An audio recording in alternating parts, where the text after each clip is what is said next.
बुद्धिं त्यज मूढबुद्धे त्वं मांसमेदोऽस्ति पुरीशराशौ सर्वात्मनि ब्रह्मणि निर्विकल्पे कुरुष्व शान्तिं परमां भजस्व कुरुष्व शान्तिं परमां भजस्व।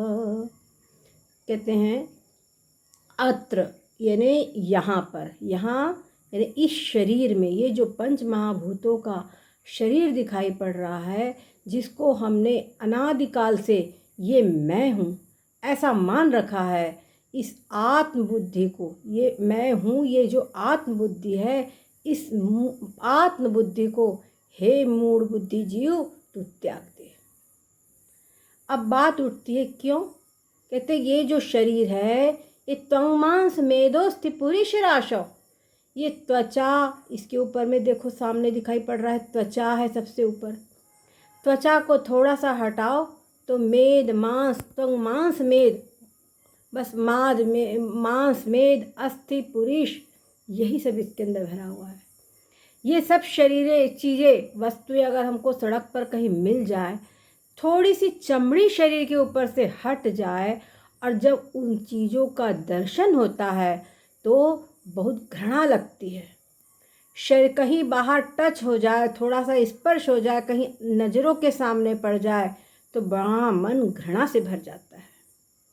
और उन्हीं सब चीज़ों को बड़े प्रेम पूर्वक बस यहाँ पे डेंटिंग और पेंटिंग हो चुकी है और उनको ढो करके फिरता है, कहता है ये मैं हूँ, ये मैं हूँ, ये मैं हूँ। यही महाघोर अज्ञान है, यही महाघोर अविद्या है। तो कहते हैं अत्रात्म बुद्धि त्यज मूढ़ बुद्धि, इसमें जो आत्मबुद्धि करता है वो वास्तव में मूढ़ है। जो मैं नहीं हूँ उसमें आत्मबुद्धि कर ले, कोई अपने पड़ोसी को कहे कि ये मैं हूँ तो ये क्या बुद्धिमानी कहलाएगी? तो ये ऐसे ही ये मूढ़ता है, यह महामूर्खता है जो जीव ने इस शरीर के अंदर में आत्मबुद्धि बना रखी है।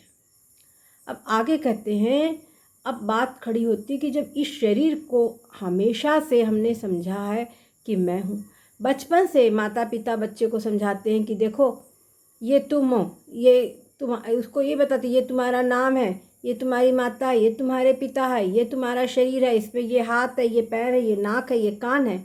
इसी प्रकार बच्चे को रटाया जाता है, ये बुआ है, ये दादी है, ये बस यही सब रटाया जाता है।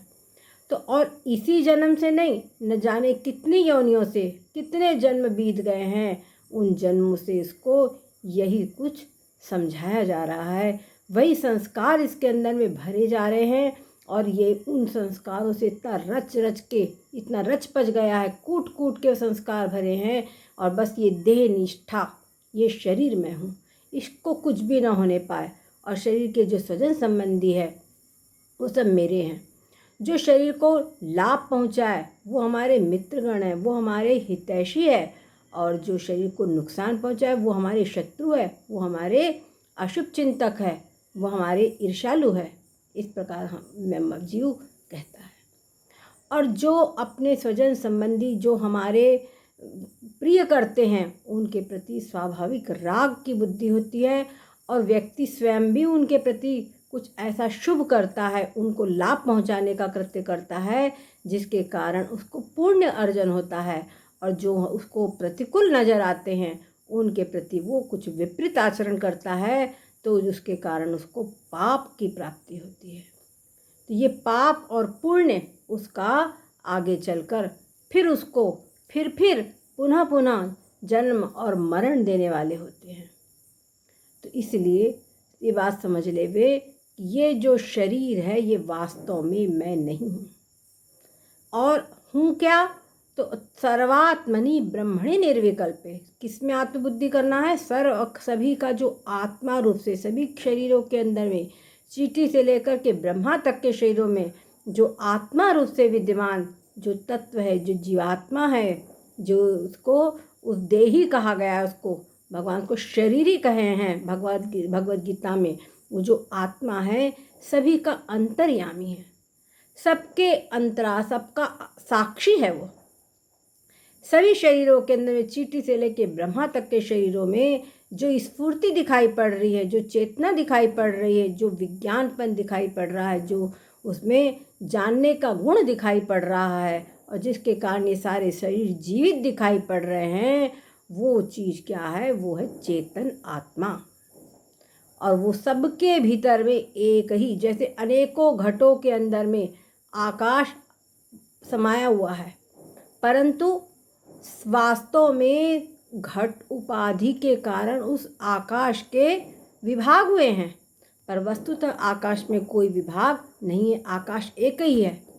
ठीक उसी प्रकार से ये जितने भी घट अलग अलग दिखाई पड़ रहे हैं, इन घटों के अंदर में जो चेतन आत्मा है, वो चेतन आत्मा अलग अलग दिखाई पड़ती है, लेकिन वो सिर्फ उपाधि के कारण ही विभक्त है, लेकिन वास्तव में वो विभक्त नहीं है। हमारी श्रुति कहती है अविभक्त विभक्तेषु, जो खंड खंड सब दिखाई पड़ रहा है, उसके अंदर में जो अखंड तत्व है, जो अखंडित तत्व है, वो अखंडित तत्व क्या है? आत्मा, ब्रह्म सच्चिदानंद। सारे ब्रह्मांड के, सारे भूमंडल के भीतर और बाहर, सारे जीवों के भीतर और बाहर सब कहीं वो समाया हुआ है। वही जो चेतन तत्व है, वही तुम्हारा वास्तविक स्वरूप है। उसी के अंदर में तुम आत्मबुद्धि करो। ये बात भगवान शंकराचार्य जी ने अपने विवेक चूड़ामणि ग्रंथ में कही है। इस बात को हम अच्छी तरीके से समझे, और बस ये इसी बात को अगर समझ लिया तो जानो सब कुछ समझ लिया। इस बात को समझना बहुत सरल है और बहुत कठिन भी है। जो श्रुति कहती है ना, ये जो आत्म तत्व है, जो कहते हैं मति न लखे जिहि मति लखे, जो शुद्ध बुद्धि है उसके द्वारा तो इस आत्म तत्व को देख सकता है, इस आत्म तत्व को जान सकता है। अति सूक्ष्म सरल सात्विक बुद्धि जो होती है, जिसमें पाप करने की जरा भी बुद्धि नहीं होती है, वो शुद्ध सरल बुद्धि के द्वारा ये आत्म तत्व जाना जाता है। लेकिन जो पापमयी बुद्धि है, जो संसार के विषयों के अंदर में, वासनाओं के भीतर में लोलुप बुद्धि है, उसके अंदर में रची पसी बुद्धि है, वो बुद्धि इस आत्म तत्व को कभी भी नहीं देख सकती, कभी भी नहीं जान सकती। इसीलिए कहा गया मति न लखे जिहि मति लखे। तो अशुद्ध बुद्धि तो इसको कभी नहीं देख सकती, लेकिन शुद्ध बुद्धि ने जो सरल हृदय के लोग हैं, मैं कहते हैं कि मन ऐसो निर्मल भयो जैसे गंगा नीर, पाछे पाछे हरि फिरे कहत कबीर कबीर। मन ऐसा शुद्ध जिसका है, निर्मल, वही इस आत्म तत्व को समझ सकता है, उस आत्म तत्व का साक्षात्कार कर सकता है, दर्शन कर सकता है, और इसका दर्शन करके वो जीते जी जीवन मुक्ति के विलक्षण आनंद की अनुभूति कर सकता है। श्रुति कहती है सतरति सतरति स लोकांस्तारति, वो स्वयं तरता है और दूसरों को भी, संपूर्ण लोगों को भी वो तारता है। तो ऐसा ये जो आत्म तत्व है, इसको हम समझेंगे। सद्गुरुदेव भगवान की जय।